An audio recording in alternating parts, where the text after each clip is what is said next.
including Gloucestershire. He takes his birds of prey to places such as schools or care homes, you know, helping to entertain to a certain extent, but to inform and to teach, and obviously just to be able to go and fly the birds. All of those things, he's had to postpone all those booked experiences throughout the spring and the early summer. So how do you end up sort of keeping your birds sort of going to a certain extent? He set up a virtual adoption appeal, and he joins me on the phone. Good morning, Luke. Morning, Mark. So, give us an idea, what would you normally be doing at this time of year? How would your business perhaps be starting to ramp up a little bit?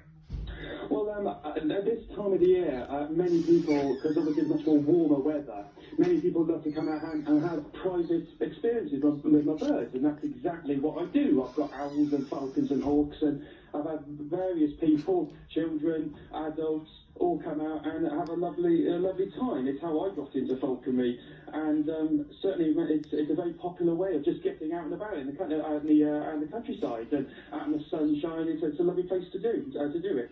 And what birds have you got? You talked about a couple that you've got. They've all got names, I can imagine. Describe some of them to us. Well, I've got 9 birds of prey all in total. I've got 4 owls, and without a question or shadow of a doubt, they are probably the most popular out of all of my team of birds. I've got Florima Barnow, who is a workaholic. I utilise her for many things. She did her first wedding ring delivery. A wedding ring delivery? Yeah, she flew the ring down the aisle at a couple's wedding, and it went very, very smoothly.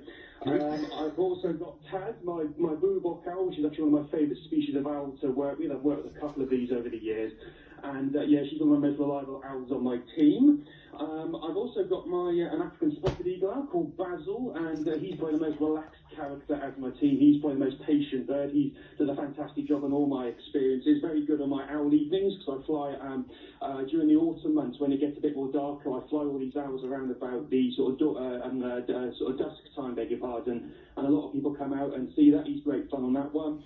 And then the smallest bird on my team is my little northern white-faced owl called Trench. I get many people who have fallen in love with him. He's a very small little character, but he's got bags of personality.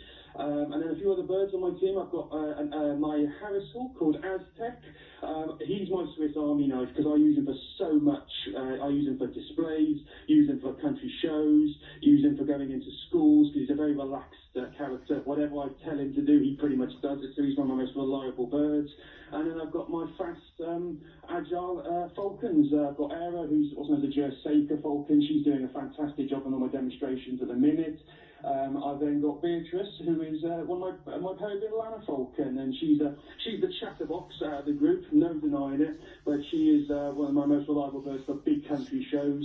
I chucked her in the deep end quite quickly when she was about 6 months old, and I flew at the Tewkesbury Medieval Festival, and she did a superb job. So I've been really quite fortunate with those birds.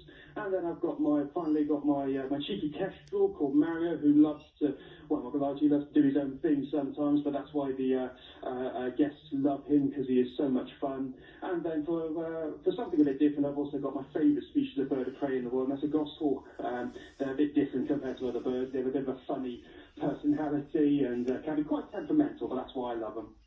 And so you've mentioned there Tewkesbury Medieval Festival, but you might go into schools as well, or even care homes. And so how much business would you normally be getting? And I guess that literally there is nothing at the moment.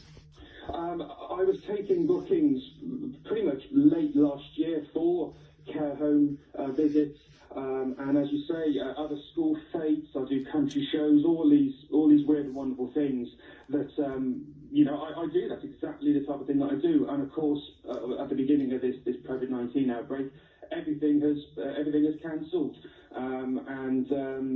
Schools, as I'm sure you can imagine, anything to do with groups of people, no, it's cancelled. So to put it bluntly, there's no money coming in, so you've got to be creative in the way that you think about it. So you're doing an adoption scheme. Explain how this is going to work. Yeah, on my team of 9 birds, what it is people can adopt one of my team birds. Let's say they want to adopt Florima Barnow, for example. I will send them just a nice, lovely little photograph of Florima Barnow. I will also send a nice, lovely, interesting fact sheet where people can, read it and learn about barn owls. And then, as a bit of an extra, because I offer gift vouchers, which are obviously ideal for birthday presents and anniversary gifts, all kinds of things like that.